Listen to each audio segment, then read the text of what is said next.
Good morning. Testing, testing.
Good morning. I'm Councillor Stephen Holliday. I'm the chair of the Etobicoke York Community Council. We have quorum, and I'm now calling meeting number 22 to order. Welcome, everyone. Today's meeting is being held by video conference and in person at the Etobicoke Civic Centre in the Council Chamber. The meeting is also being live streamed online at youtube.com/Toronto City Council Live. Although we may be meeting in different locations today, Community Council would like to acknowledge that the land we are meeting on is the traditional territory of many nations, including the Mississaugas of the Credit, the Anishinaabe, the Chippewa, the Haudenosaunee, and the Wendat peoples, and is now home to many diverse First Nations, Inuit, and Métis peoples. We also acknowledge that Toronto is covered by Treaty 13 with the Mississaugas of the Credit. If you're registered to speak at today's meeting, please listen for me to call your name. I will call the speakers in the order that they appear on the list. The list of speakers can be viewed online by visiting the Etobicoke York Community Council page at toronto.ca/council and clicking the speakers box for today's meeting. Members, the City Clerk has provided all agenda materials on toronto.ca/council and on the CMP, the Clerk's Meeting portal. Clerk's IT staff are available to members if you need help with your devices. I also want to remind you to please submit and approve your motions by email. Staff are available at etcc@toronto.ca to help with motions. Are there any declarations of interest under the Municipal Conflict of Interest Act? If you do have an interest, please indicate the item number and the nature of the interest. Seeing none, we will proceed. May I have a motion to confirm the minutes from our meeting on April 2nd, 2025? Moved by Deputy Mayor Morley. All those in favor? Any opposed? That carries. Thank you for that. We may now go through the items. Our first item is EY 22.1, 21 to 25 Windsor Street, 18 Buckingham Street, 60 Newcastle Street, and 95 Portland Street. This is an official plan amendment and zoning bylaw amendment application. We have a speaker registered, so I'll hold that item. EY 22.2 is 2595 St. Clair Avenue West, official plan and zoning bylaw amendment application. We do not have speakers for that. I do believe, do we have to hold that for a statutory? Okay, so we can process that. So Councillor Nunziata. Yes, we don't have any speakers. I believe that there are someone from the applicant here, but I'll just move the staff recommendation. Councillor Nunziata moves the staff recommendations. All those in favor? Any opposed? That item carries. EY 22.3. 1798 to 1812 Weston Road zoning bylaw amendment decision report. We have speakers registered, so I will hold that item. EY 22.4 is 1798, 1800, 1802, 1804, 1806, 1808, and 1812 Weston Road, a rental housing demolition application. I guess, may I suggest, Councillor Nunziata, that we hold that as well, just to be dealt with immediately following 22.3, because it's linked.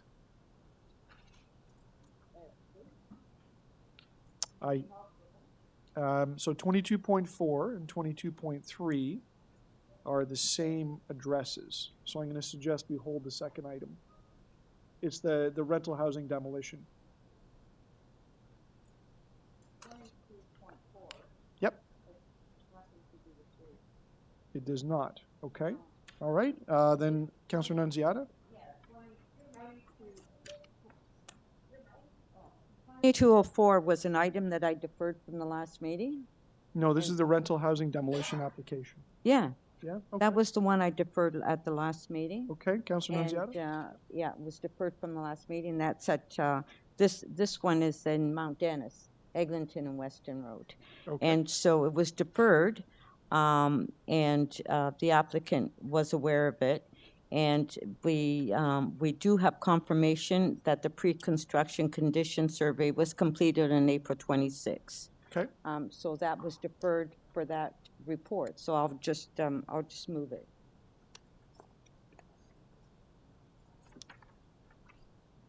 So the clerk's just advising we should hold 4 together with 3. But 3 is not even in the same area. 3 is at Lawrence and Weston Road. This one is at Earlington and Weston Road. Just hang on, the clerk's, They're not clerk's even gonna come over related. and check. We'll just hold it. We'll get it sorted out. Oh, hold on. Something might be out of synchronization. Oh, hold on. Okay, I'm referring to the wrong, yeah, I'm sorry. Okay, All right, so thank we'll you. hold 4. Thank you. Over to item 5, Councillor Nunziata. No worries. So EY 22.5 is Mount Dennis zoning bylaw and urban design guidelines study status report. Councillor Nunziata. So I'll just move the recommendation. Councillor Nunziata moves the staff recommendation. All those in favor? Any opposed? That item carries. EY 22.6 visioning study for Jane and Wilson area status report. Councillor Perruzza. Move to receive.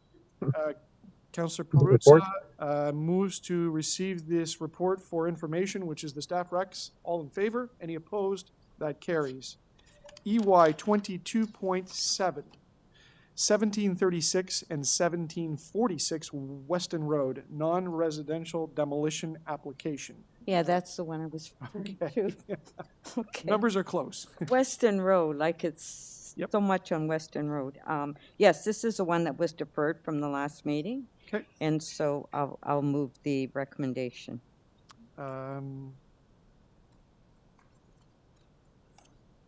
Madam Clerk, I just need to confirm if we have to choose 1, 2, or 3, or if we move them all. Okay, so you have the motion ready? Okay, all those in favor? Any opposed? That Yeah. carries. Sorry for that. I It's okay. thought it was the other one. EY 22.8, which is 18 Fallowfield Road, application to remove a private tree. We'll hold that for speakers. EY 22.9, 21 Elderfield Crescent, application to remove a private tree, will be held for speakers. EY 22.10, which is 3210 Weston Road, application for fence exemption. That's back here from a previous time. Councillor Perruzza, I'll just check with you. We have a speaker registered. That's 3210 Weston Road. So, yeah, fair enough. If they're happy to stand down, I understand it's the applicant. I'm happy to move to amend the recommendation to allow the exemption. Okay, so can we check with the speaker just based on that? We'll hold it for now, and if new information comes forward, we'll deal with it in time. So we'll hold it for the speaker right now. I just want to confirm it's not being deferred again. Doesn't sound like it. No. I'm happy to move the report with the amended recommendation. Okay, so we'll find out if the speaker wants to continue to be registered, and we'll deal with it once we get that confirmed. EY 22.11, which is 1 Jensen Court, application for fence exemption. We have a number of speakers registered. EY 22.12, 63 Glen Aden Avenue East, request for fence exemption. We have a speaker registered. EY 22.13, 95 Stavely Crescent, application for fence exemption. We have a speaker. We have speakers registered. Councillor Crescent. For the sake of expediting the agenda, I'm going to be deferring this item for 2 cycles. Okay. And and I've spoken with the individuals as well. Yes, I have. Yes, they're aware of it. Unless there's any new speakers. Item 13. Okay, we'll check with the speakers. So we'll hold it for now, Sure. and as soon as we have confirmation, we'll come back to that and defer it as required. Fair enough. Okay. EY 2214, which is Assumptions of Services, Fernbrook Homes, Lawrence Limited, 66M-2569, 14110017 WET 12 SB, Wild Rose Gardens, Creekbank Road. Councillor Nunziata.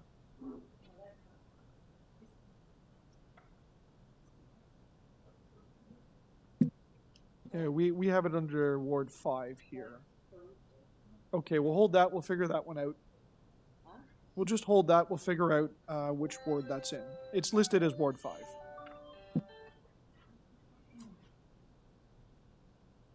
Okay, next item, EY 22.15, changes to Lakeshore Village BIA Board of Management.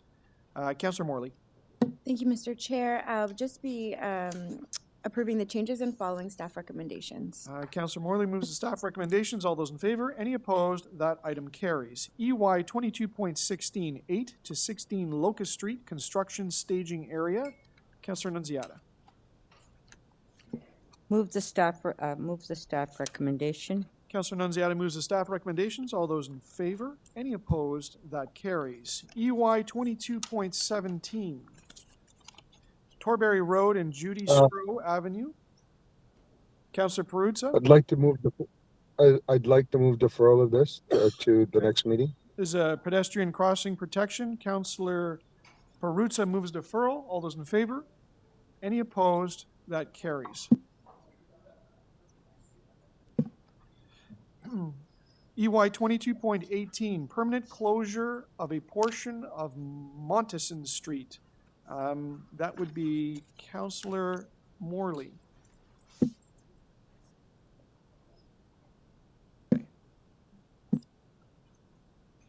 Sorry, thank you, Mr. Speaker. I do have some questions of staff. Would like to hold this item.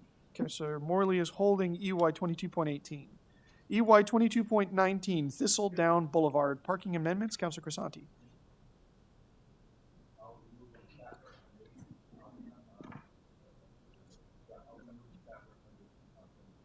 Okay, Councillor Crescenti's mic didn't pick that up, but he's moving the staff recommendations. It's okay. All those in favor? Wasn't turned on, sorry. Any opposed? That carries. EY 22.20, Mr. Chair, I'm moving staff recommendation. Okay, Thistledown Boulevard, traffic calming, speed cushions. Councillor Crescent moves the staff recommendations.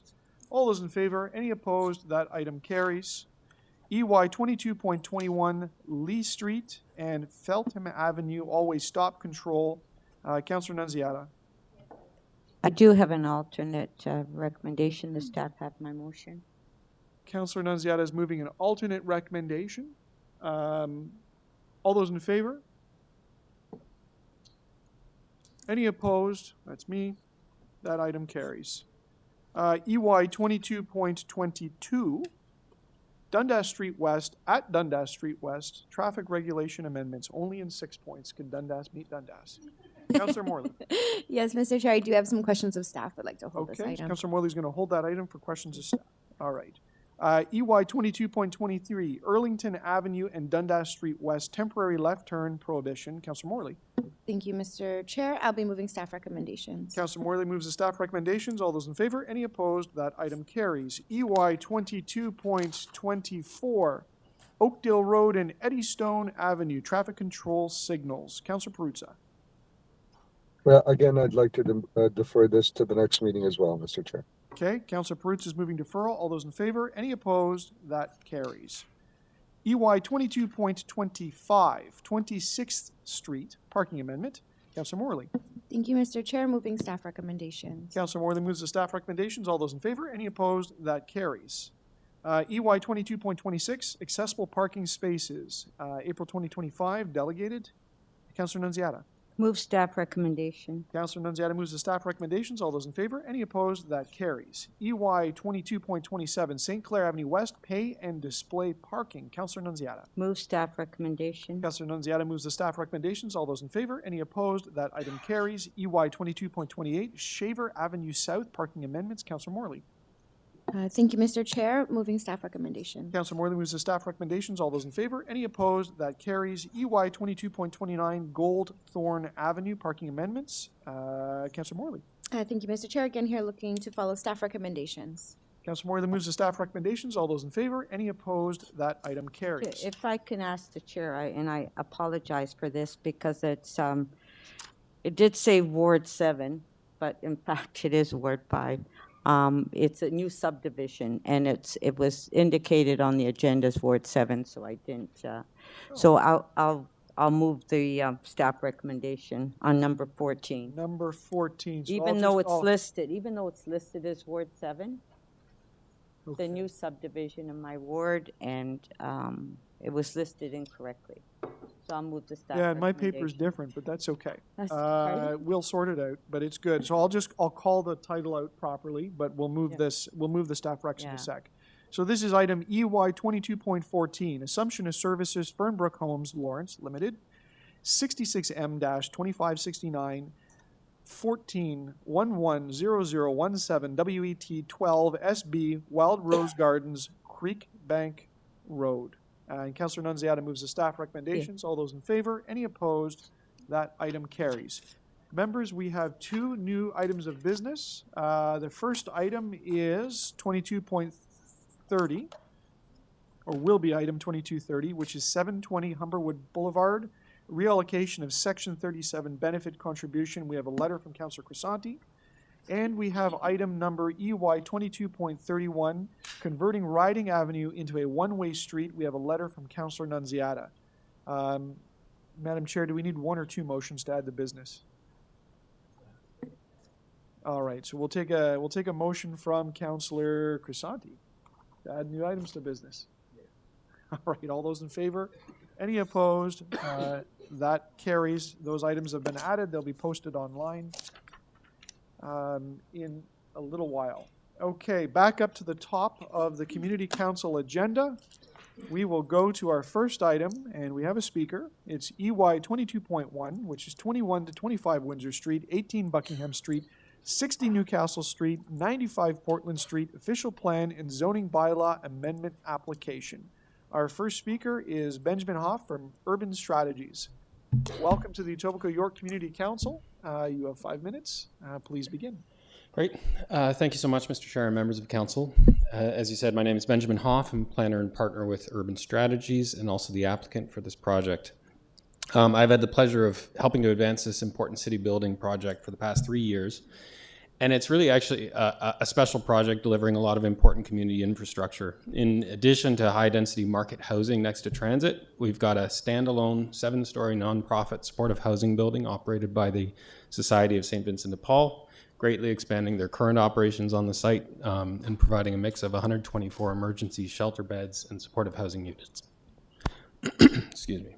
It's got a new mid-rise building with affordable co-op rental housing, new office space and a daycare, publicly accessible pop space animated by retail, a new publicly accessible mid-block connection, and a new public park, meeting all the requirements for public park on site and the potential for further expansion, potentially through acquisition. So kind of delivering on everything with respect to a complete community.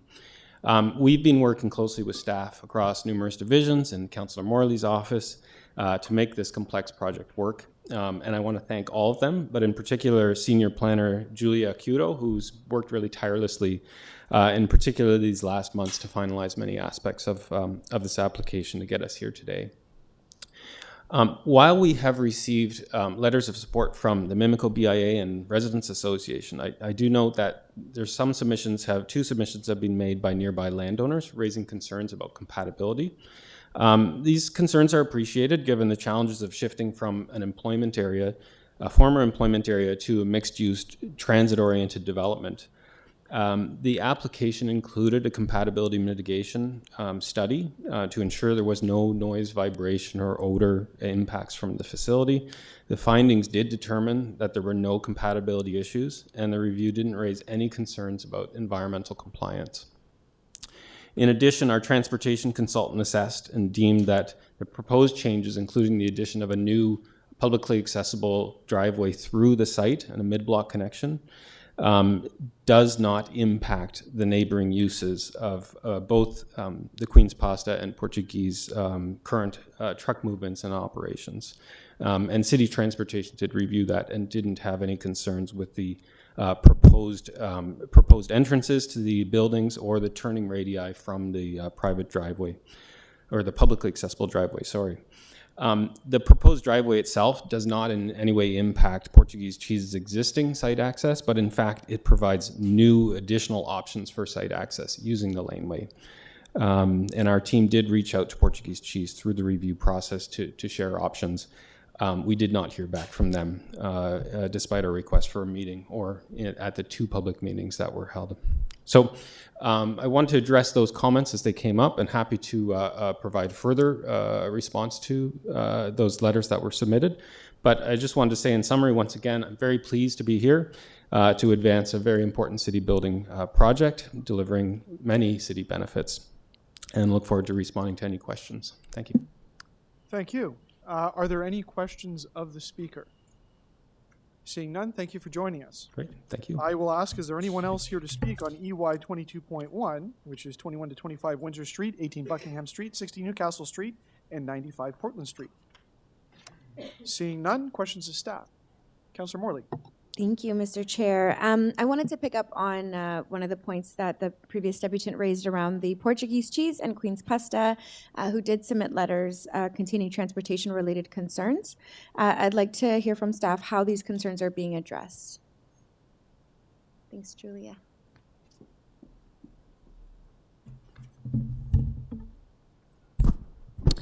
Hi. So specifically, you're asking me to address the concerns of the Portuguese cheese factory? Yeah, just how are they being addressed through the application and through the work of staff? Sure. So as the applicant's agent mentioned, these are concerns that will work through the application. City staff did ask for information about the workings of the Portuguese cheese factory to the applicant, which they reached out to the applicant. But our understanding is that the loading for that facility is taken from Buckingham Street, not from the laneway. Got it. And then city staff did review the proposal put forward by the applicant and then the other constraints in the area. Thank you. On that similar note, how are we ensuring that residential uses that are going to be coming forward on this site will not interfere with some of the existing employment uses that remain on the block, and any appropriate environmental mitigation measures to be put in place? Sure. So there was a compatibility mitigation study that was submitted, so addressing so these land uses, so noise, air quality. Unfortunately, the peer review could not be done before we came to council, but this is a requirement, and that will be done right after this if this gets approved. Wonderful. And I also just want to add that any mitigation that would be required and identified through that process would be included in the proposal. There's also the site plan stage that we can introduce these elements into. Great. Thank you for your great work on this file, Julia, and I'll just make some comments. Those are my Okay. questions. Any other questions of staff on this item? Seeing none, Councillor Morley to speak. Thank you so much, Mr. Chair, and thank you to the representative who joined us here today, and as well echoing thanks to staff. This was one of the applications that came to our desk when we first took office 3 years ago, and it so far has been one of the absolute best applications that we've had the pleasure to receive and to work through. We heard about some of the components of this application. It's directly located within a transit-oriented community, and it's been an area of our ward that has unfortunately been slow to develop despite some changes and conversion from employment many years ago. So this will be one of the first significant developments to be moving forward in this transit-oriented community, and it is really an exemplary one. We have a larger building for the Society of St. Vincent de Paul, and the service, really critical services that they're providing, including 124 beds of emergency shelter spaces and longer supportive housing as well. We heard about the housing co-op element of this building, as well as private daycare space, as well as new pop space along Newcastle, which is immediately leading into the Etobicoke GO station, which is a really busy transit location in our ward. So we're really excited. We know there's been a lot of work, a lot of back and forth with staff to get here today, to get this application before us. And again, just really want to acknowledge those efforts. We look forward to this important application moving forward and appreciate the depth of engagement that the applicant has taken on in consideration of the local community, including our residents associations and others. So with that, I'm very happy to be moving the staff recommendations on this file, and look forward to seeing it move forward. Are there any other members wishing to speak? Seeing none, Deputy Mayor Morley moves the staff recommendations. All those in favor, any opposed, that item carries. Our next item is EY 22.3, which is 1798 to 1812 Weston Road zoning bylaw amendment. We have speakers registered. And I will note we will consider EY 22.4 immediately following this item. Our first speaker is David Morse from Bousfields.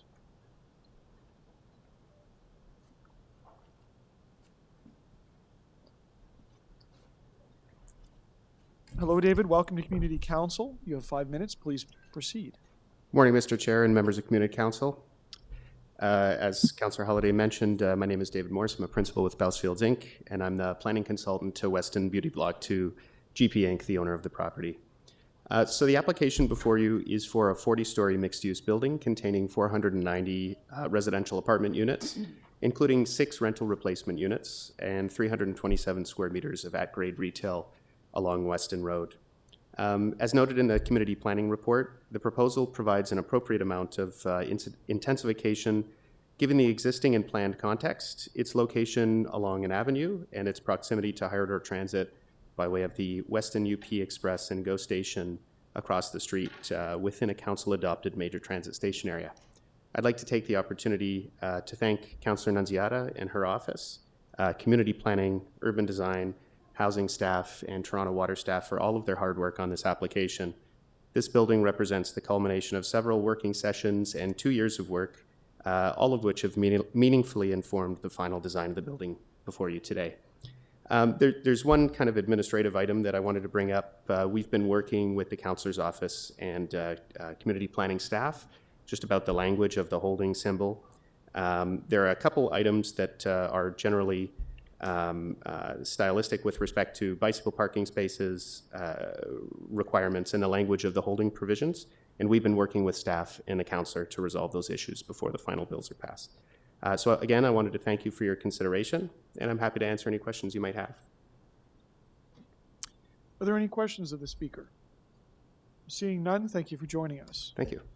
Our next speaker is Harley Valentine from Castle Point Numa Inc.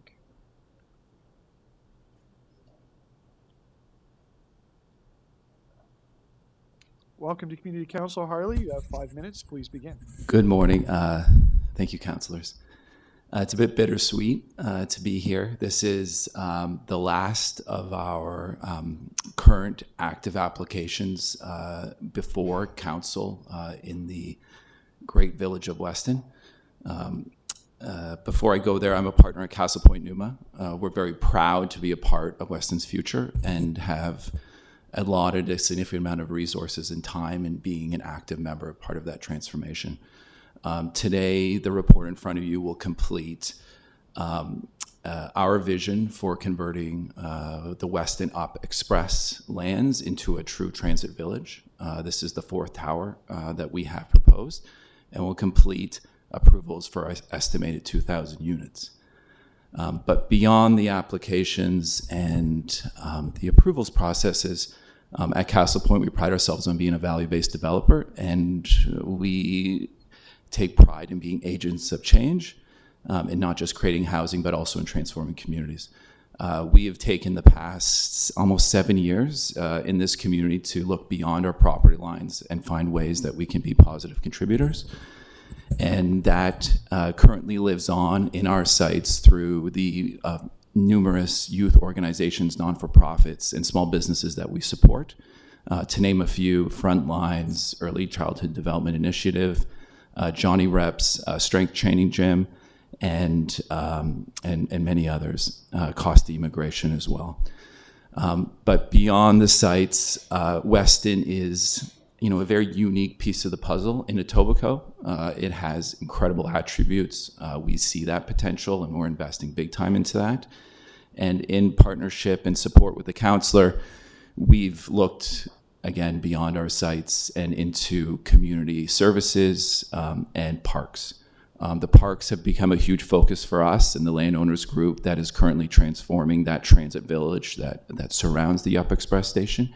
We put forward a dynamic initiative called Weston Loop, where effectively we're crowdfunding a charrette, community charrette and master plan to go towards the city in a motion where we can keep 100% of our park levies in this priority neighborhood. We've targeted 74 acres of park space between Weston Lines all the way up to Jones Crawford Park. And we are putting forward a 5-kilometer trail system that would loop those parks and create a world-class facility for our future families and the existing residents to benefit from.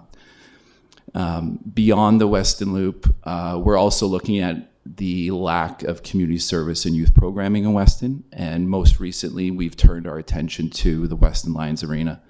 The Weston Lions Arena is a beloved arena that served this community for the past 75 years under the stewardship of the Lions, but has fallen on hard times as far as retaining membership base and a significant amount of deferred maintenance.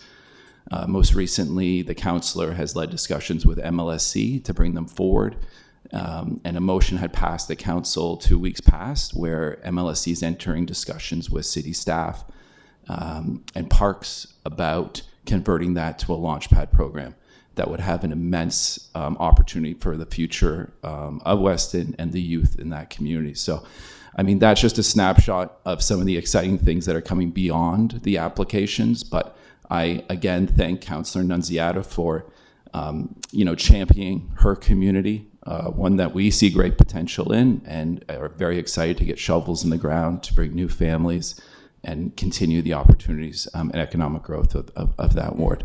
Thank you. Thank you. Are there any questions of the speaker?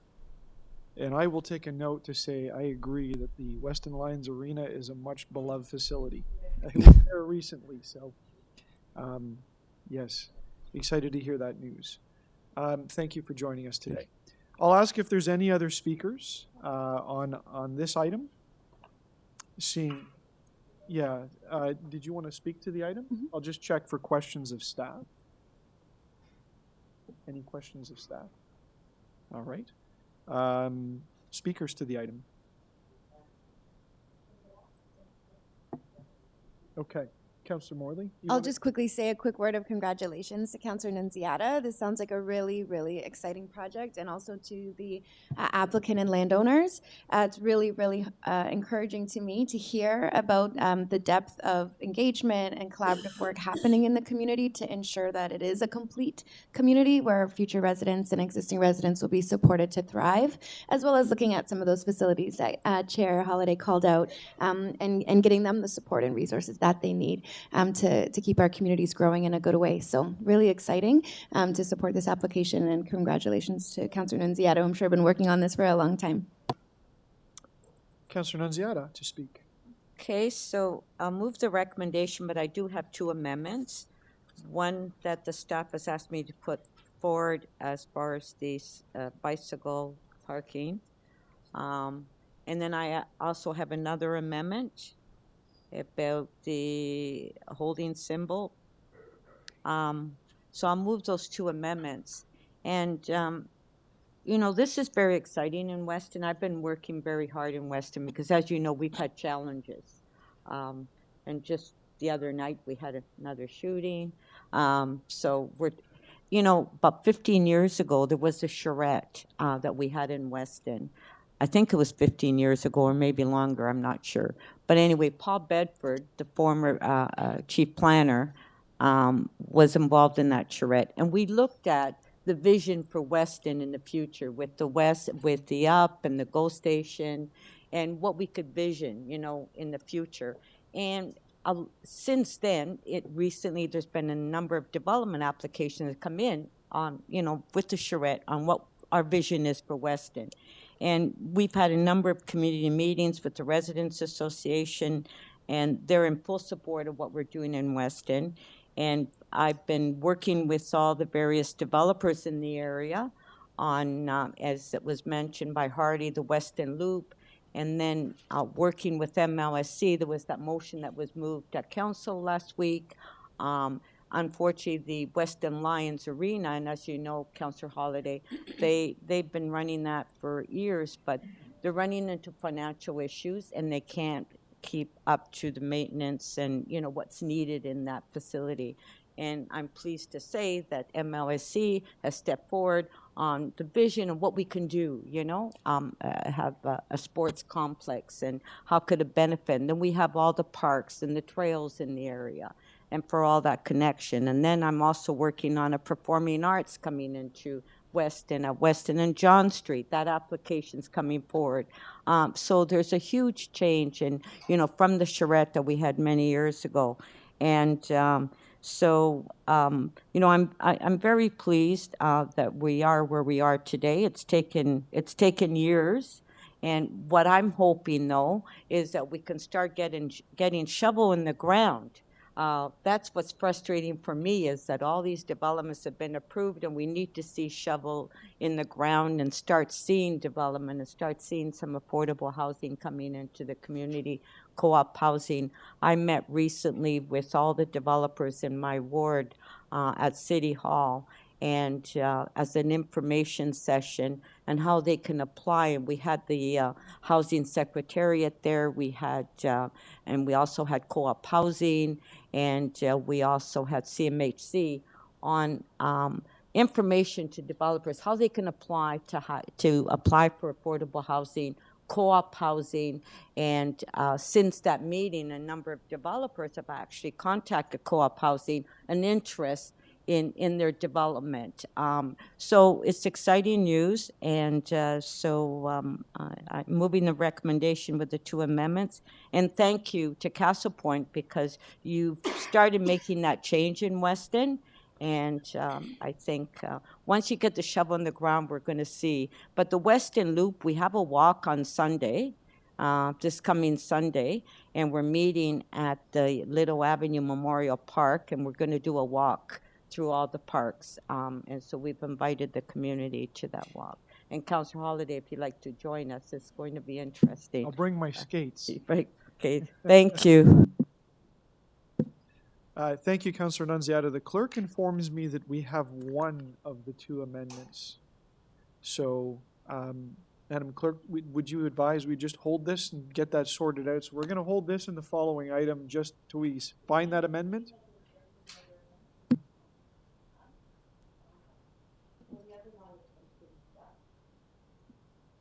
So we'll hold it for a minute. We'll come back to it. I'm confident we can find it somewhere out there in the ether.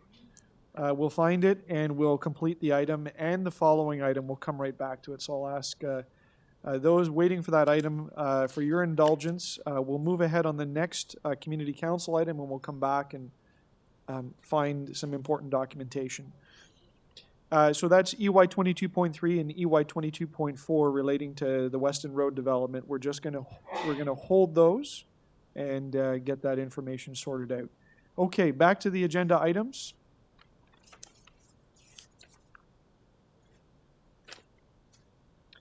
Our next item is EY 22.8, which is 18 Fallowfield Road. It's an application to remove a private tree. We have a speaker registered. That is Michael Anditch.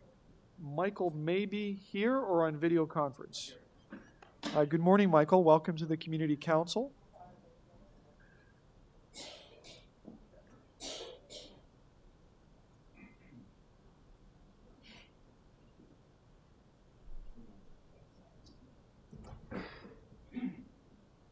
I see the light out on the mic. We still got sound on that one? Yep, good. Just give Michael a moment to get his computer plugged in.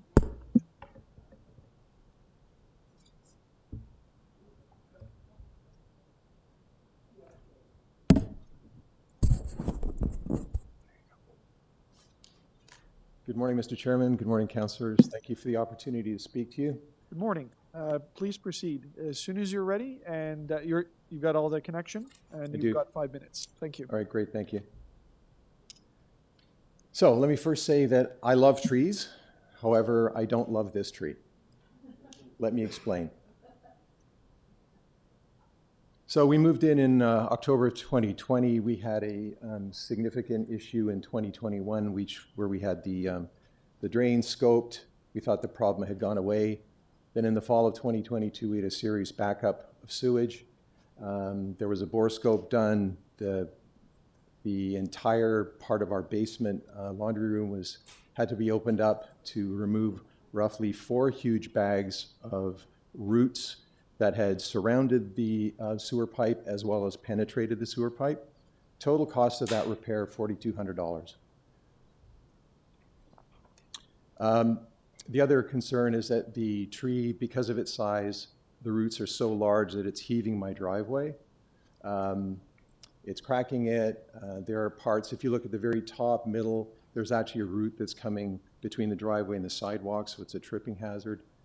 There's actually a very large root, about the size, if you can see my hands here, between my property and my neighbor's property, which was a little concerning. So we're concerned about penetration into the foundation.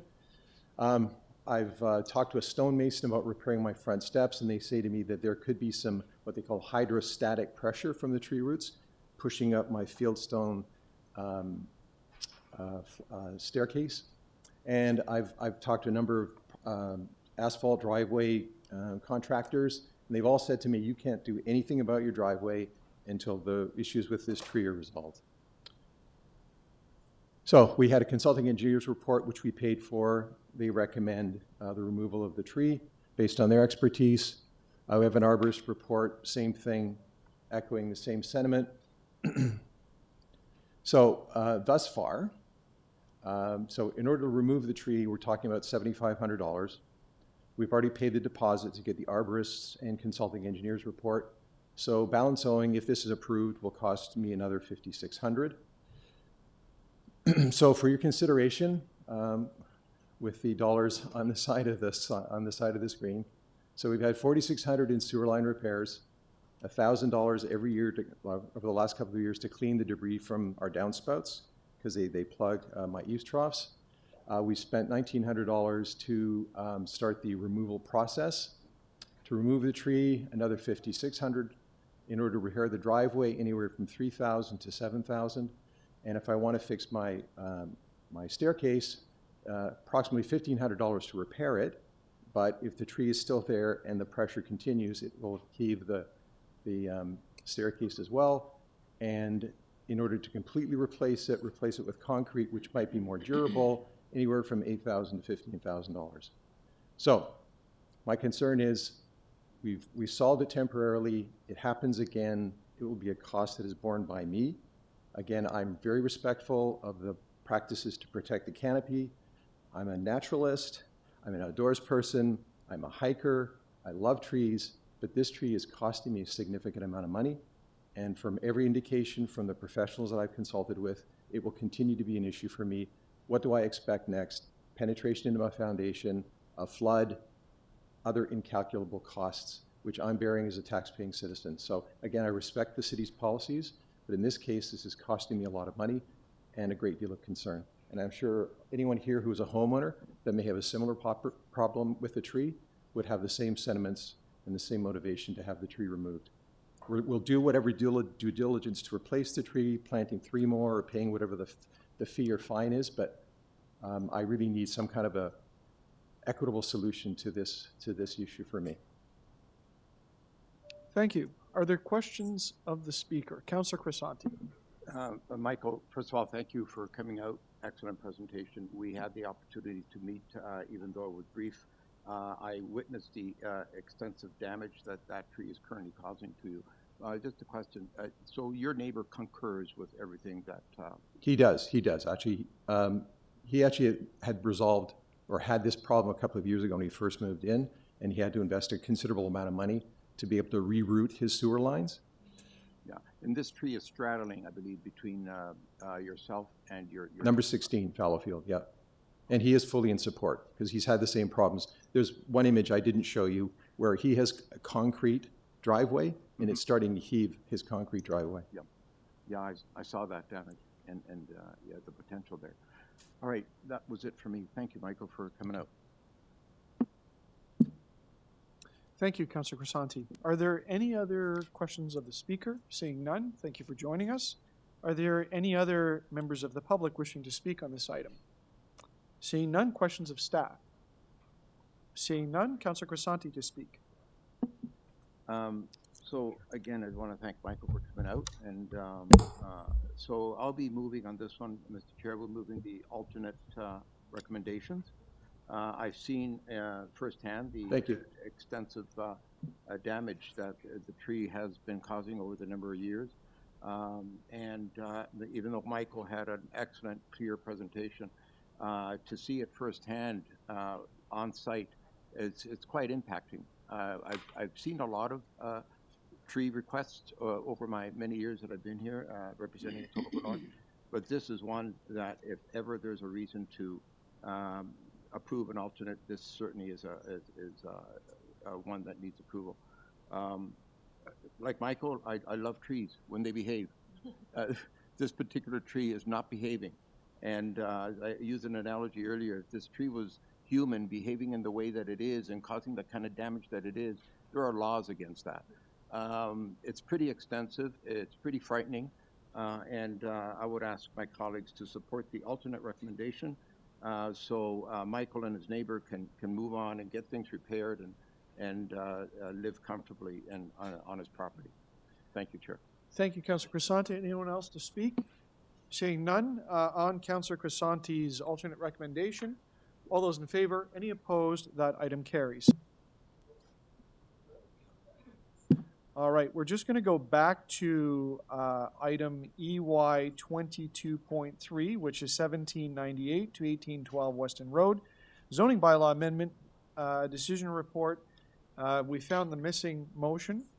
So, Councillor Nunzetta, you have 2 motions. Well, I'll let you go ahead and speak. Yeah. So I'll move the staff recommendation and the 2 amendments.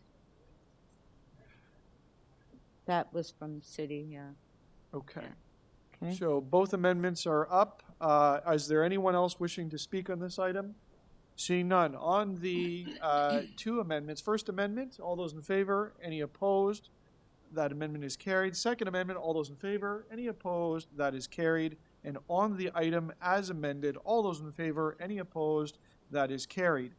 We will go to EY 22.4, And I'll just move the staff recommendation. and I'll just read it out. EY 22.4, 1798, 1800, 1802, 1804, 1806, 1808, and 1812 Weston Road rental housing demolition application decision report. Councillor Nunziata moves the staff recommendations. All those in favor, any opposed? That carries. Okay, back to the order paper. EY 22.9, which is 21 Elderfield Crescent, application to remove a private tree. We have a speaker here today, Mr. Zipka. Welcome, sir, to the Etobicoke York Community Council. Welcome back. And today's your day to speak to us. You have Thank you. 5 minutes. Please proceed. Councillors, my wife Suzanne and I are both seniors over the age of 65. We purchased our home on Elderfield August of 2018. At that time, we carried out considerable amount of work cleaning up the property. We take pride in our property. We also have gardens and trees and enjoy that. At the time that we moved in, I personally did much of the pruning, the backyard. We also hired a company called Helping Hands who assisted in resodding and pruning the backyard, including the locust tree, which is the subject of this meeting. The previous owners had fell ill before they sold the place, and although they were very meticulous, they let it go, so it was almost a jungle when we moved in. Our house has a backyard that's about 50 feet wide and 40 feet deep. Fenced in, and it's relatively small. We have a dog that we let out in the backyard. We have a large locust tree, which again is the subject of this meeting. It is about 40 feet high, and it's right adjacent to a very large, robust, healthy white pine, which is about 10 feet away. And the actual locust branches are moving into the white pine, which is hindering its potential further growth. The locust is also very close to the proximity of the back of our house. Since purchasing the home, we have also planted 5 beech trees and 5 DeGroote cedars along the perimeter.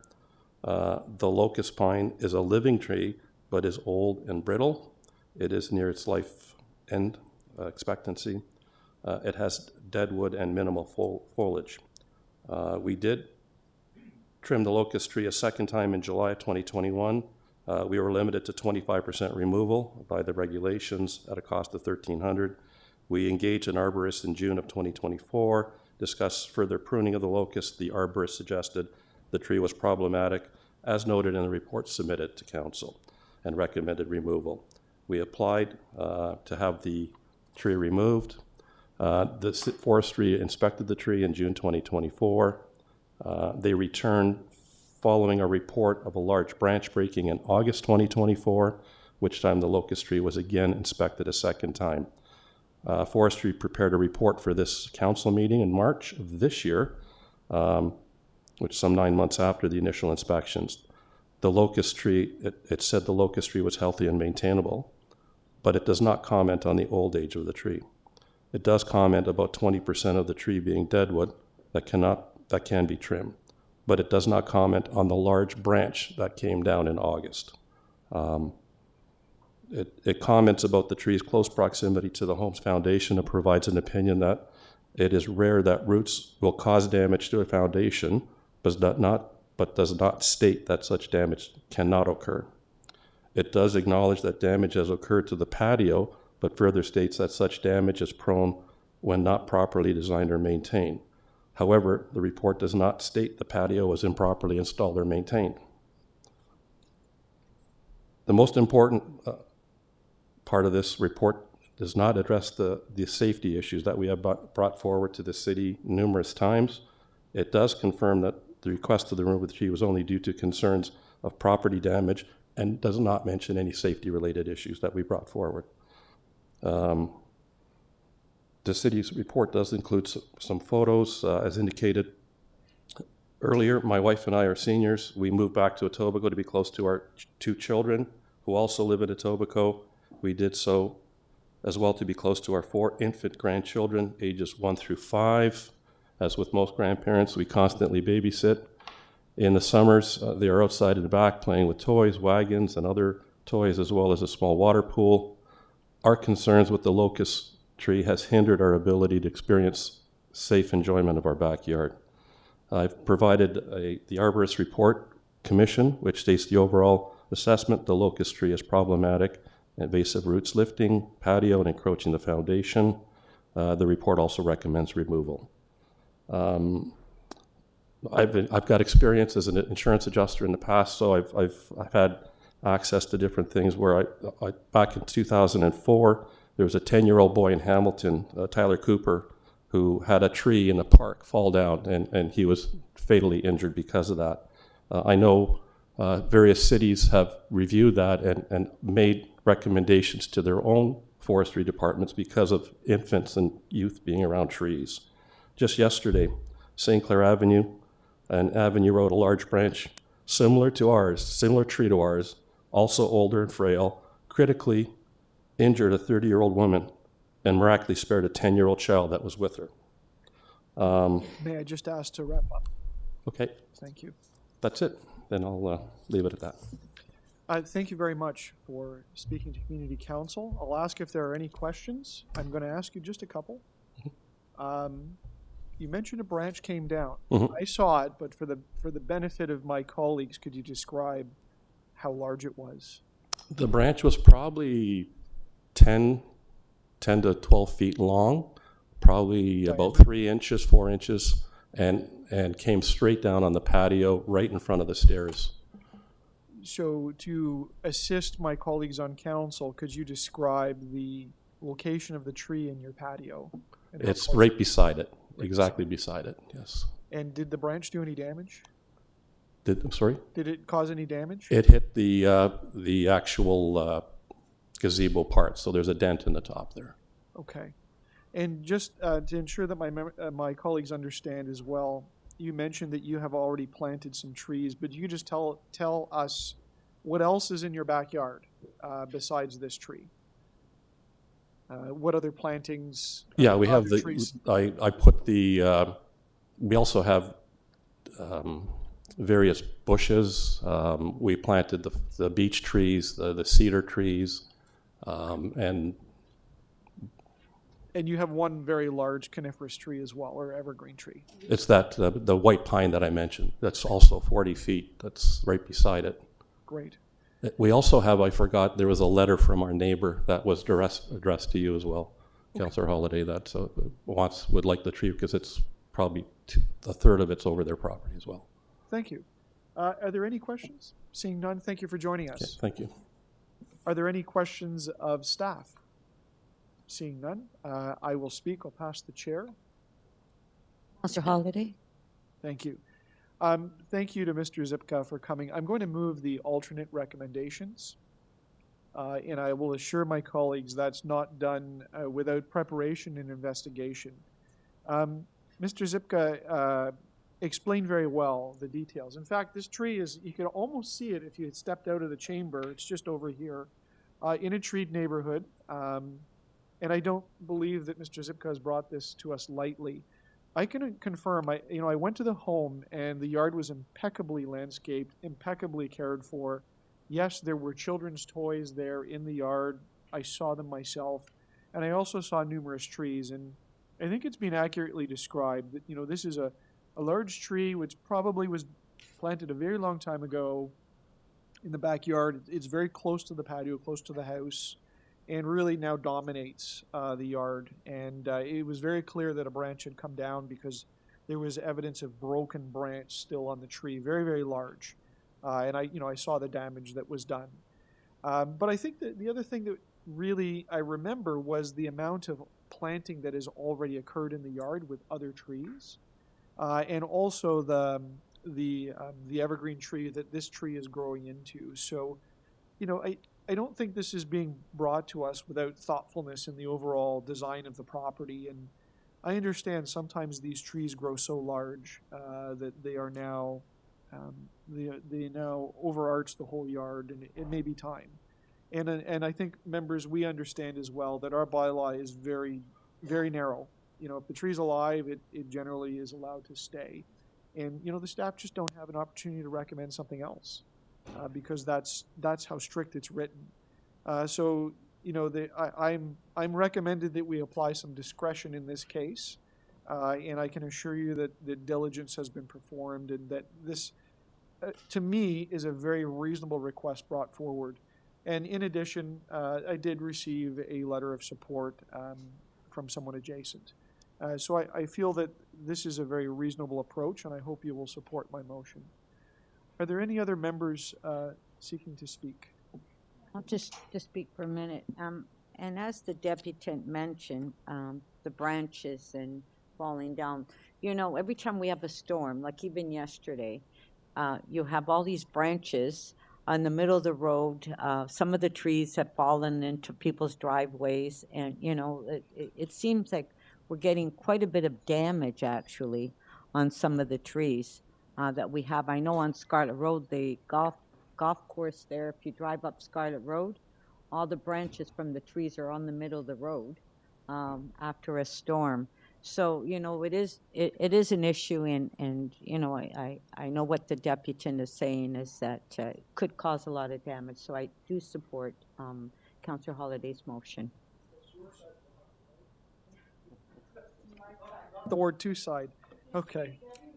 Okay. Thank you, Councillor Nunziata. So I'll call the vote. All those in favor of the alternate recommendations? Any opposed? That item is carried. Thank you. We will go to EY 22.10, which is 3210 Weston Road, application for fence exemption. Members, you will recall Councillor Perruzza is looking to defer this item. I don't know if he's still connected, but I will check.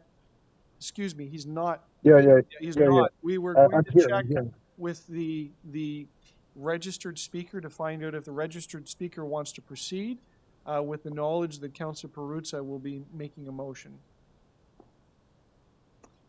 Do we have the registered speaker? Hamid Haji. Okay.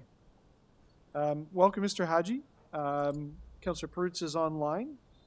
You may have caught earlier, he's got some ideas on this item that's been deferred, but I will welcome you to the podium to Community Council. You have 5 minutes. Sure.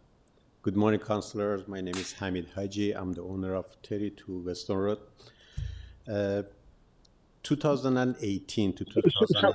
So, Mr. Chair, point of order. It's Perruzza. I just to let Mr. Haji know that I'm prepared to move the an amended recommendation. The recommendation, the staff recommendation you have before you is to deny the fence exemption. I'm going to move to allow for the fence exemption. So Mr. Haji may want, yeah. Thank you, Councillor Perruzza. We'll allow Mr. Haji to speak, and he's heard your comments, so he knows. Mr. Haji, I'm going to reset your time. I appreciate it. but you go right ahead, okay? Thank you all. 2018 to 2023, the car theft in Ontario gone up to 561%. And the insurance payout from $56 million gone up to $371 million. I think we all have some responsibility for our communities and ourselves to somehow stop these criminals. I put those fences.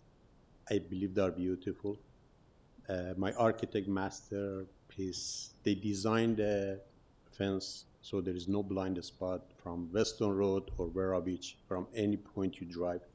And they're amazingly see-through. They're perfectly.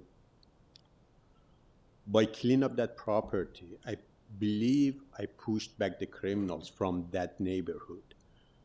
Why I'm saying that? Because I moved in that property 7 months ago, and 2 times I had officers, law enforcement, they came to check my cameras for the incident on the plaza next to me.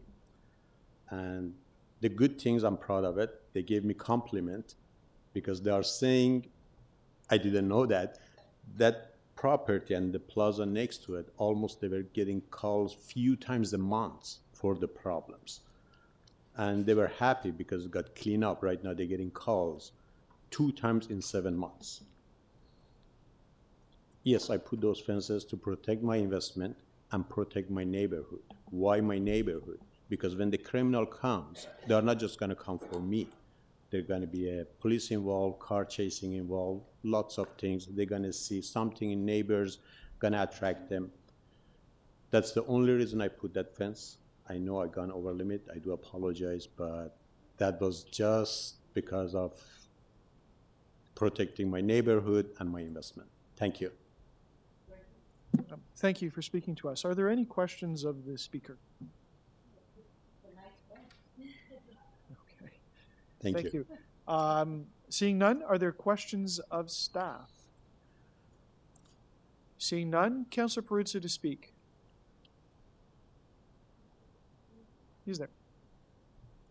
Again, Mr. Chair, the recommendation you have before you is from staff is to refuse to grant the application.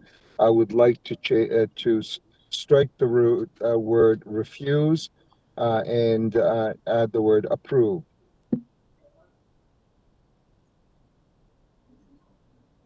Defense exemption. The clerk is just noting that there's a little nuance in the difference between the alternate recommendation and what you just stated. Would you prefer the alternate recommendation? I'm sorry.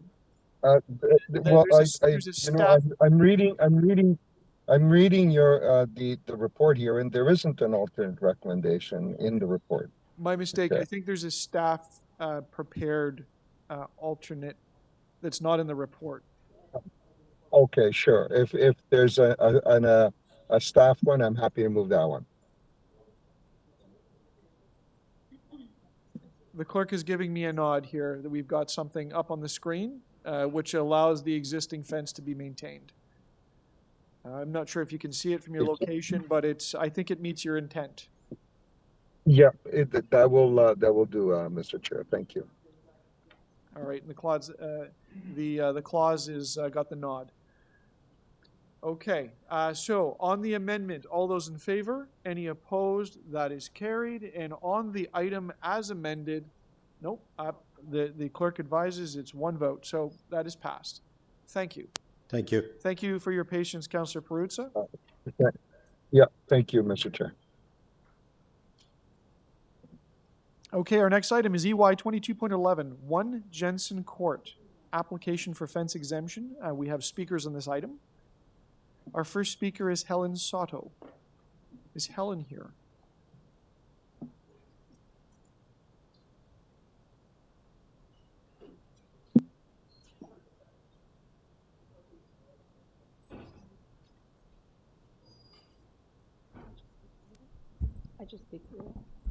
Hi, good morning. Hi, good morning, Helen. Welcome to the Community Council. You've got 5 minutes. Please proceed. Thank you. Regarding for my neighbor across the street, we have our kids that play outside. Perfect. Okay.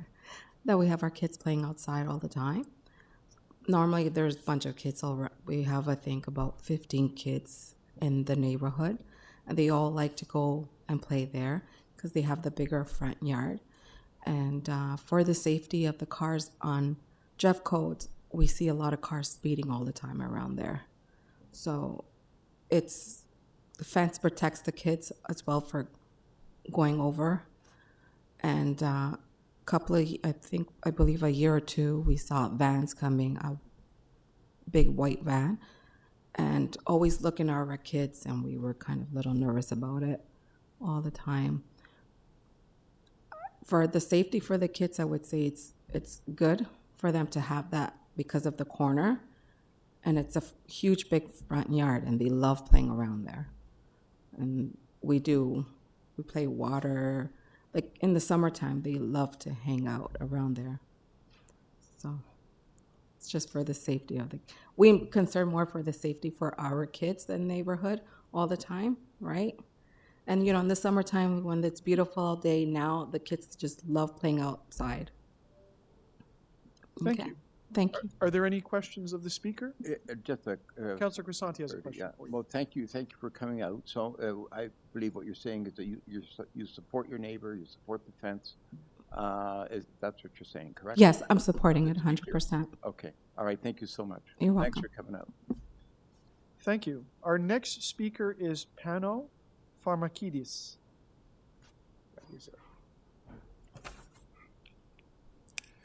Welcome to the Community Council. You have 5 minutes. Please begin.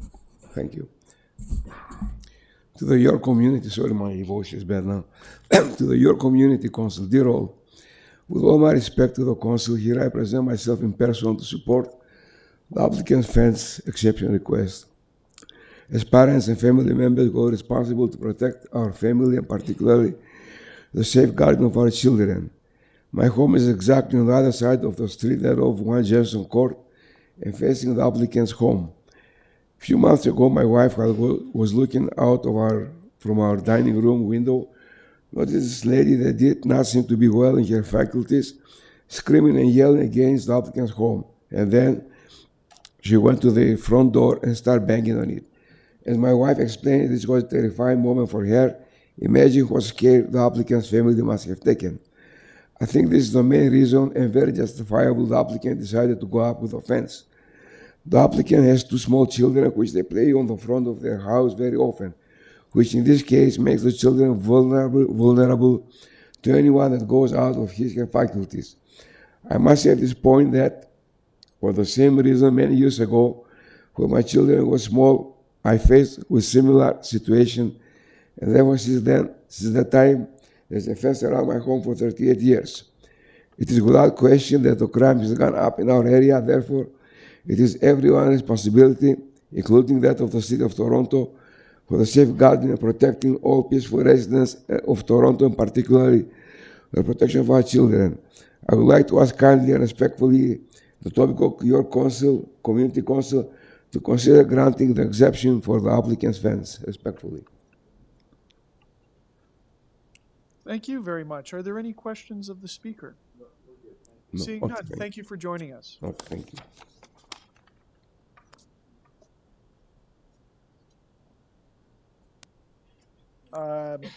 Our next speaker is Paulo Mercado.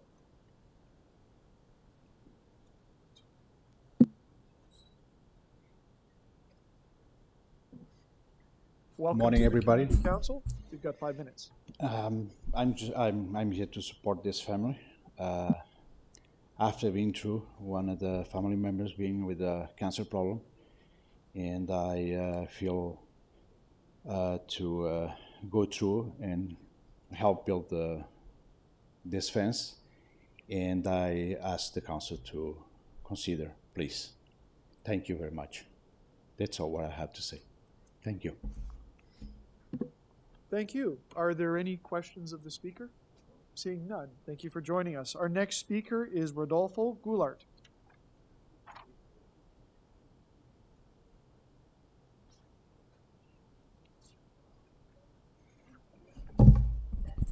Hello, everyone. You've got 5 minutes. Please proceed. Good morning to all the councillors present at this time. My name is Rodolfo Goulart, the one of 1 Jensen Court. My family and my sister family live at the same house for over 13 years. The reasons are basic, right? Safety, privacy, and security of our kids, our neighbors' kids, and also friends' kids that come over to play together around our house all the time.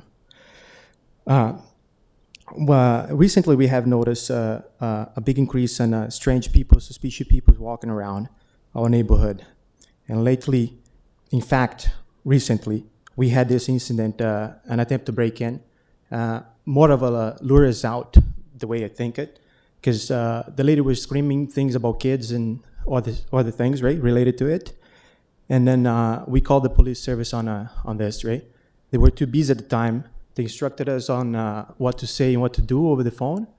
That's what we do, and what we did. But this person went around the house to the other side where we had an existing fence. And then I saw the opportunity to go, and then that's what I did. I went out because I had a gate there, and then the gate had a problem with the latch. So they were trying to open the gate, and fortunately they were not able to jump it or open it, and then I was able to scare them away, right? So this is really scary, right, at the time, because you expect the police to show up and to help you, right? So the police officers, they showed up 3 hours later, I think. With regards to the height, yeah, the height is a little over the bylaw, but it's all main concern to our kids, and not only ours, our neighborhood, right? We all really close to all the neighbors around, right? So I really ask you to consider this exemption for the safety of our. Thank you. Thank you very much. Thank you. Are there any questions of the speaker? Seeing none, thank you for joining us. Thank you. Our next speaker is Guillaume Andrade.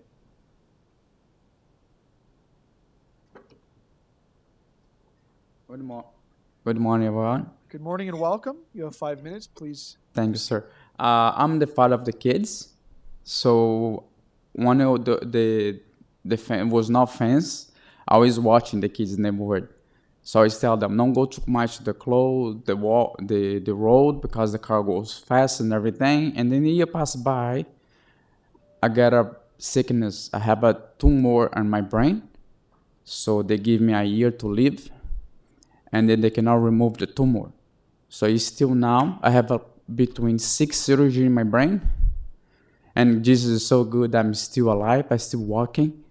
And then one time I get up from the hospital, I was watching my kid get mad because they make fun of me, and then my kid is chasing other kids.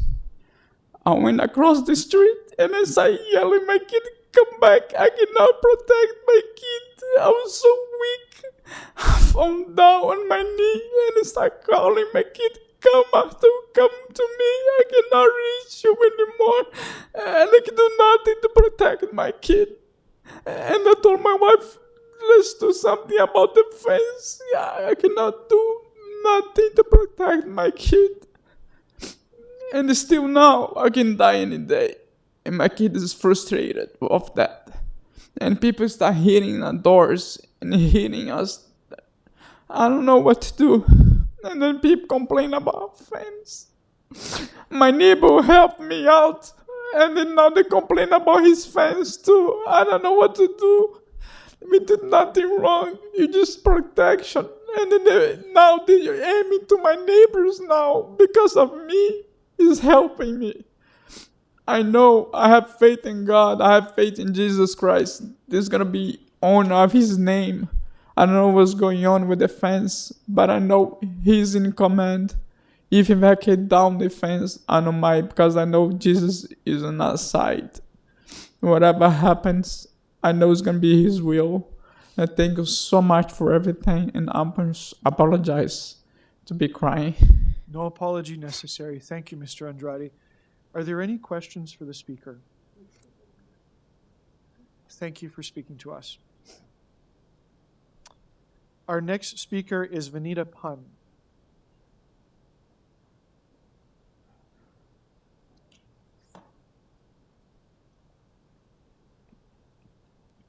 Welcome. Morning. You have 5 minutes. Please begin. Yeah, I won't be very long. I'm just here to support my neighbors. I'm directly behind them on 116 Jeffcote. And exactly what they said, I did hear some screaming, so there was an attempted break-in one day in the summer.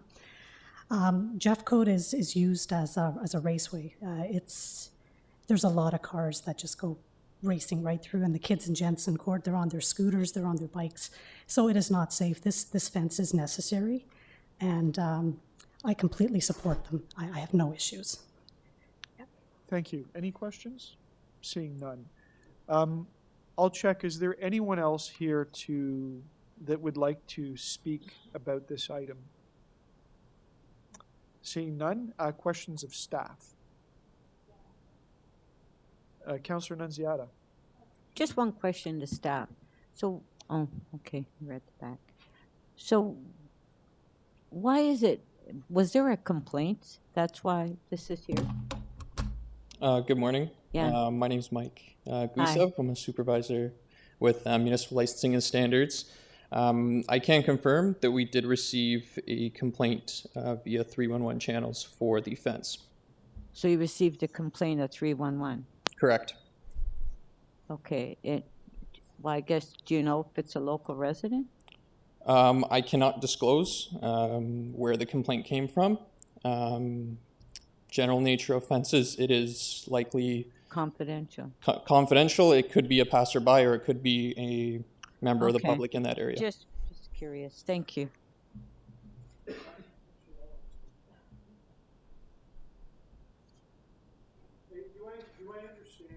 Excuse me, do I understand from the report correctly that the variance in the height is relatively small? That is correct. It's a few centimeters. That is correct. It varies from 1.99 meters to 2.65 meters. Okay, and the 2.65, that's a structure like a decorative piece above the gate? That is correct. Okay, and other than that, like, this is not a functional issue, this is an aesthetics issue that's related to the bylaw, which limits it to 2. Correct. So council will have to figure out if it's acceptable to have that little bit extra that's put into the report. Correct. Okay, thank you very much. Thank you. Any other questions of staff? No? Councillor Crescenti is to speak.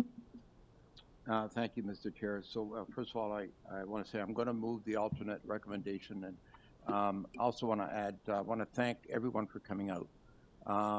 This is an example of when a community comes together to support one another, to stand shoulder to shoulder with one another on a situation where, in my opinion, this is a complaint that should have never happened. We're already very stretched in our enforcement side of things, and but nonetheless, this complaint did come through, and now these people have to bear the pain of that. So I am going to move the alternate recommendation. I had the honor to meet the owners of the property. I was there. I stood with them, with Amanda. We were there together. The fence, the issue of the fence are like very minor in nature. It depends where you stand. It's all, on the perspective of where you stand. There's grade elevation changes throughout around the corner that would make it look like it's really bigger than it is. But if you go to the back of the fence, it's the correct height. So they deserve this fence. They've done it professionally. They've done a great job. And I want to thank you again for coming out. I'm going to move the alternate recommendation to allow your fence to remain. Thank you, Councillor Crescenti. Anyone else wishing to speak? Seeing none, Councillor Crescenti moves the alternate recommendation to allow the fence. All those in favor? Any opposed? That carries. Yeah, thank you. Our next item is EY 22.12. 63 Glenayden Avenue East, request for fence exemption to the Toronto Municipal Code, Chapter 447. We have a speaker, and that is Jason Godin. Hello, good morning, morning, Mr. Speaker Jason. and the council. Welcome. We can hear you yeah, well. You've got 5 minutes. Okay, great. I'm just here to answer any questions I've already submitted with Councillor Morley's office. Okay. Thank you. I'll ask if there are any questions of the speaker. There are none. Thank you for joining us. Questions of staff on this item? Seeing none, Councillor Morley to speak. Thank you, Mr. Chair. Lots of fence exemptions before us today. Thank you for joining us, Jason. I know this has been a year in the works. Yourself and my team have been in touch regularly, as well as the MLS staff. We really appreciate your support and guidance through this. I will be moving the alternate recommendation to grant the application for a fence exemption here. The property owner at this address to allow for the property to erect and maintain the wood fence on both the east and south side of the property. The measurements are there listed in the amendment, and to also, of course, direct that the rear fence be maintained in good repair without alteration. At such time, when a replacement of the fence is required, the installation must comply with the Municipal Code Chapter 447 or its successor bylaw. So there's the alternate rec for my colleagues. Again, this one has been a little bit of technical in nature. MLS has been engaged for some time, and we've been working closely with the applicant to get to a resolution, and this is what we have before you. Those are my remarks, Mr. Chair. Happy to make that motion. Thank you, Deputy Mayor Morley. Deputy Mayor, anyone else wishing to speak? Deputy Mayor Morley moves an alternate recommendation. All those in favor? Any opposed? That carries. Our next item is EY 22.13, which is 95 Staveley Crescent, application for a fence exemption. We have two speakers. The first speaker is Michael Cottle.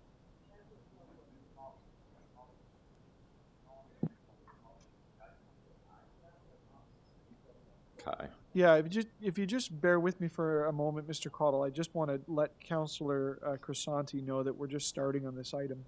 Yeah, I believe he said it was going to be deferred. Ah, okay. Let's check that out. You just be patient for a moment. I want to get this right. Oh, sorry. This is the deferral. Yeah. So we have two speakers registered. The other speaker is Dalila Joni.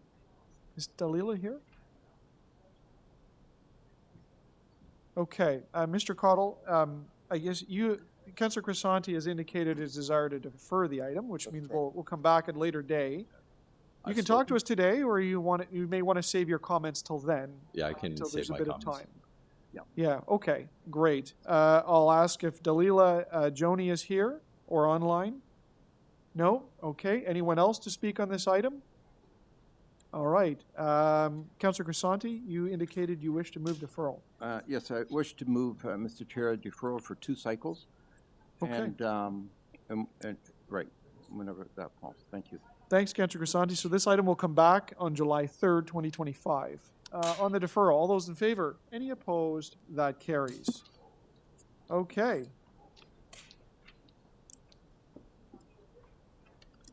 Madam Clerk, I'm just checking. We have, other than the 2 new items of business, I think we are close to the end of the agenda. Excuse me. I'll just go through this paper here. This is 18 is next. All right. Yes, thank you. Too much paper in front of me. EY 22.18, permanent closure of a portion of Montesson Street. Councillor Morley, you asked this item to be held? I did, Mr. Questions to Chair. Yes, thank you, and I have an amendment. I'm not sure exactly who on staff can answer my questions, but we're looking at, my question is, what's the approximate timeline for the delivery of the new park planned on the east side of Auckland? Good morning. Morning, Councillor Morley. Suzanne Coltis, I'm the Manager of Parkland Acquisitions. So for the land on the east side of Auckland that we're proposing for transfer, it's to be combined with a dedication from development. Okay. And so the conveyance to the city is in base park condition prior to the issuance of the first above grade building permit. And that's related to 5230 Dundas Street West. Yes. Perfect. So we anticipate that the applicant will receive site plan approval in the next few months and then go through the process. It could be about a year. We want to transfer the parkland to align with that process and deliver a consolidated park. Great, thank you so much. And did you consider the full closure of the untraveled portion of Montesson Street as you conducted your review? We did, and in a preliminary fashion, Transportation Services and Parks are supportive of that pending due diligence, but we have focused on the east side based on the development timeline I described. Okay, great. So would you have any objections or concerns to exploring the feasibility of closure and transfer of the west side portion between Acorn and Auckland to Parks as well? So Parks doesn't have any concerns, and I understand neither does Transportation. I will note that the land on the west side may have limited ability for above base park development because of the proximity to the hydro corridor. Right. So we can move to investigate feasibility of a transfer to park, but any above base improvements would require input from Hydro 1. Perfect. That's great and important. My last question is just if you're able to provide a quick summary of what due diligence is required for a highway closure like this one and approximately how long it will take. We have staff from Transportation Services that can get into more on the right-of-way closure if required. From a parks point of view, a best case scenario is about 6 months. We have to do a phase 1 environmental assessment to determine if there's any contamination. We need to do internal circulations within transportation and other city divisions to explore any concerns with the closure and the parks transfer. There are also underground utilities, and while they might be appropriate in right-of-way, they're not appropriate in a park, so we have to issue easements to those utilities. So there's a realty process there. Great. So best case scenario is 6 months, maybe more if there's environmental issues. Great. That's very helpful, Susan. Thank you so much. Those are my questions. Thank you, Deputy Mayor Morley. Are there any other questions of staff? Seeing none, Deputy Mayor Morley to speak. Thank you, Mr. Chair. So as I mentioned, I do have a motion. And the motion is asking for the team engaged here, so General Manager of Parks and Recreation, General Manager of Transportation Services, and the Executive Director of Corporate Real Estate Management to explore the feasibility of closing the untraveled portion of Montesson Street between Auckland Road and Acorn Avenue and transferring the site to Parks and Recreation to expand the local parkland network and support pedestrian connectivity.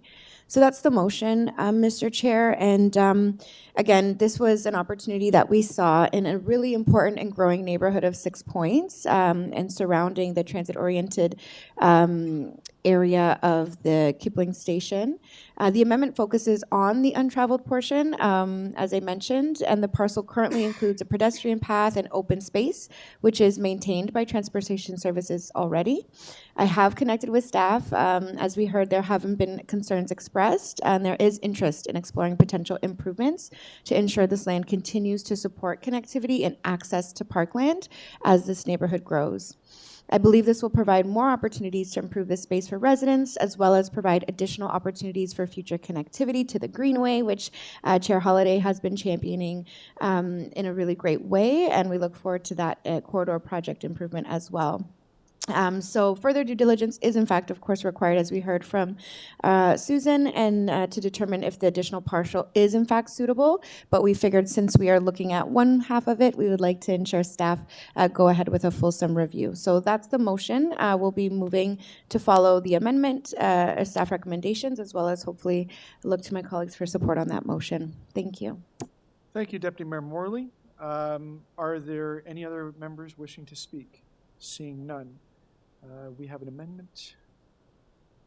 It's just one single item, correct? Okay. So on the amendment, all those in favor? Any opposed? The amendment carries. On the item as amended, all those in favor? Any opposed? That item carries. Okay. If I may beg the assistance of the clerk just to find the next item. 22. Yes, Dundas Street West at Dundas Street West. Traffic regulation amendments. There, I believe, Deputy Mayor Morley, you held that for questions of staff. Thank you, Mr. Chair. Yes. Just a few quick ones. I apologize. I'm asking Councillor Nunziata just to take the chair. I've got to step out for 1 second. And we have staff there. Please. Councillor Morley, questions of staff. Thank you, Councillor Nunziata. Good morning, Sean. Thanks for being here. This is a tricky one. We've had a lot of dialogue internally, staff to staff, on this particular intersection. We continue to hear about it from residents. So some of my questions. Can you confirm the information that we've heard related to the lane conversions from 3 to 2? Can you explain to us what the change is recommended before us? I guess really the change is converting the what was originally designed by ECS as part of the 6 Points construction was a dual right turn lane. So 2 lanes turning right from Dundas onto Dundas. It's my understanding that our traffic signal operations group looked at that after numerous complaints and determined that the intersection would operate more effectively and more safely with a single right turn lane. So those changes have already been made, and we've brought this report forward just to bring the bylaws in line with the current conditions in the field. Great, that's very helpful and much appreciated. I'm sure we'll continue to hear from residents whether that change has in fact made a difference. One of the concerns we've heard about that change is just with respect to potential queuing, now that there's only one dedicated lane versus two. Is there any work being done or anything that we could look at potentially including signal timing adjustments to ensure that we mitigate any potential of additional queuing? We certainly can, but I think the feel from, again, the traffic signal operations group is that to better explain the problem, the double right turn lane does not allow right turns on red, and that basically caused queuing. Right. By switching that to a single right turn lane, right turns on red can occur.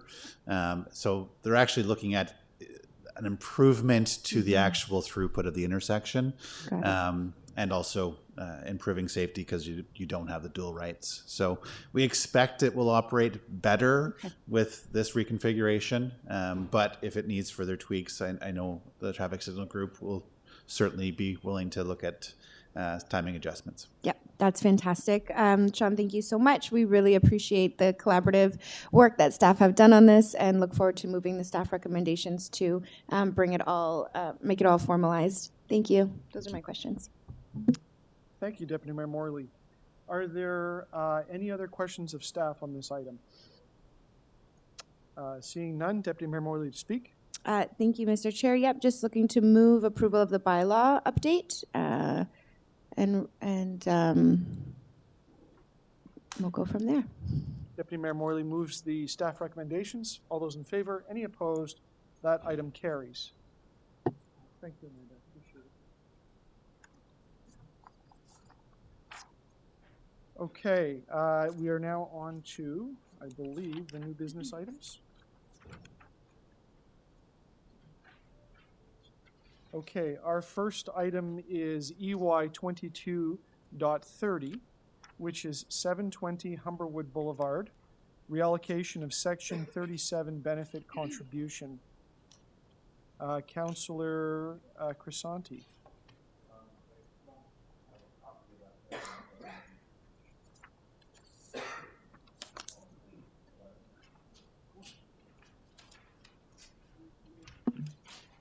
Yes, Chair. So this is just a situation where there's Section 37 money that's been allocated some time ago on a development to be used for a specific purpose. Given that that purpose now is not necessary, the money needs to be reallocated. And we've got to go jump through a couple of hoops to make sure that that happens. So this is the first step in making that happen. We're upgrading the park, and we need that money for enhancement, park enhancements and upgrades for Indian Line Park. So if we could ask my colleagues here to approve this recommendation, we can move forward with our improvements. Thank you, Councillor Crescent. Thank you. All those in favor of Councillor Crescent's letter? Any opposed? That item carries. Okay, our next item is EY 22.31. That is converting Riding Avenue into a one-way street. Councillor Nunziata? I'll just... Questions of staff? No, I don't know. Could you? No. Okay. All right. Councillor Nunziata to speak. Yeah, I don't have any questions. Okay. Why are you smiling? Because I need a couple seconds, but it's okay. Oh, well, that's okay. We'll Don't take a worry break. about We did receive a petition from residents on Riding Avenue, 70 residents, which includes the whole street. That was at a community meeting that was held over a year ago. And because we have people on Runnymede and St. Clair taking Riding Avenue as a shortcut, that's the reason we're moving this recommendation. And then we also have the island at the end of the street, which I believe is part of the development, and that will be removed once the developer files for a building permit. So I'll move the recommendation. Thank you, Councillor Nunziata. Moves the recommendation. All those in favor? Any opposed? That carries. Madam Clerk, I'm just going to confirm that those are all the items of business, with the exception of the bills.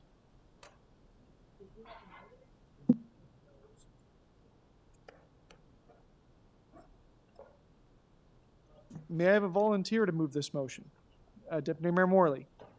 My pleasure, Mr. Chair. I move that bills 357 to 362, prepared for the April 30th, 2025, meeting 22 of the Etobicoke York Community Council, be declared as bylaws and passed, subject to Section 226.9 of the City of Toronto Act 2006. All those in favor? Any opposed? That carries. Our second item. May I have another volunteer?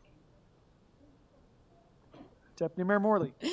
Moving that confirmatory bills to confirm the legislative proceedings of the Etobicoke York Community Council acting under delegated authority at meeting 22 on April 30th, 2025, be declared as bylaws and passed, subject to Section 226.9 of the City of Toronto Act 2006. All those in favor? Any opposed? That item carries.